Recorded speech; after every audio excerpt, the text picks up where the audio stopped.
మా ఇంట్లో కూడా నాతో పాటు తోడబుట్టిన వాళ్ళు ఉన్నారు, మహిళలు ఉన్నారు. మా ఇంట్లో మహిళలకి ఒక న్యాయం, బయట మహిళలకు ఒక న్యాయం అని భావించే వ్యక్తిని నేనైతే కాదు.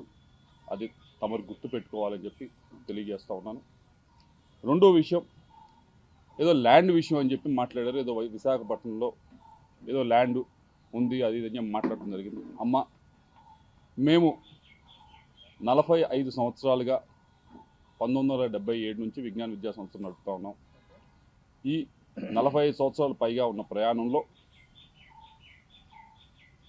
ఆంధ్ర రాష్ట్రంలో కాదు దేశం మొత్తం ఎక్కడా కూడా, ఆంధ్ర రాష్ట్రంలో కాదు దేశం మొత్తంలో ఎక్కడా కూడా గవర్నమెంట్కి మేము రిక్వెస్ట్ పెట్టి మాకు ల్యాండ్ అలాట్ చేయండి అని చెప్పి ఒక్క దగ్గరన్నా మేము ల్యాండ్ అలాట్ చేయించుకున్న దాఖలాలు ఉంటే దయచేసి మీడియా మిత్రులకు చూపించాలి, లేకపోతే బయటికి తీసుకొచ్చి చూపించండి. తప్పకుండా 45 సంవత్సరాలు ఎప్పుడు కూడా మేము ఎక్కడ ఏ గవర్నమెంట్ దగ్గర నుంచి కూడా ల్యాండ్ మేము విద్యా సంస్థలు పెడతాము, మాకు ల్యాండ్ ఇవ్వండి అని చెప్పి మేము ఎప్పుడు కూడా అడిగింది లేదు, తీసుకుంది లేదు. వచ్చి 9 నెలలు అవుతుంది. అమరావతిలో చాలామంది ఇంకా మాకంటే కూడా అక్రెడిటేషన్ తక్కువ ఉన్న వాళ్ళు కూడా స్కూల్స్ కానీ యూనివర్సిటీస్ కానీ పెట్టుకుంటామని చెప్పి ల్యాండ్ కోసం అప్లై చేస్తున్నారు. నేను ఇప్పటిదాకా మీరు చూసుకోండి, ఎక్కడికన్నా ఏ ఆఫీస్ దగ్గరికి వెళ్ళి చూసుకోండి, ఇప్పటిదాకా నేను ఒక అప్లికేషన్ అమరావతిలో నాకు ల్యాండ్ ఉందని చెప్పి పెట్టింది కూడా లేదు.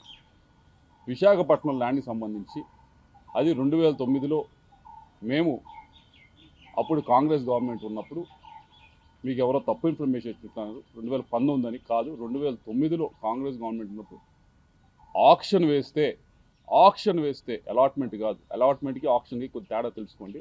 ఆక్షన్ వేస్తే ఫెయిర్ ఆక్షన్లో మిగతా వాళ్ళతో పాటు మేము ఆక్షన్లో పాల్గొని హయ్యెస్ట్ రేట్, అప్పటికి ఇప్పటికీ ఎడ్యుకేషన్ ఇన్స్టిట్యూషన్ హయ్యెస్ట్ రేట్ పెట్టి తీసుకున్నది మేము. కాబట్టి ఒకసారి ఎవరో మీకు బ్రీఫ్ చేస్తూ ఉన్నారు, వారిని డేటానా సరిగ్గా ఇవ్వమని చెప్పి కోరుతా ఉన్నాం. ఇవన్నీ కూడా ఈ రెండు విషయాలు కూడా ఎందుకు మాట్లాడారో ఎవరు మాట్లాడిచ్చారో నాకు తెలుసు.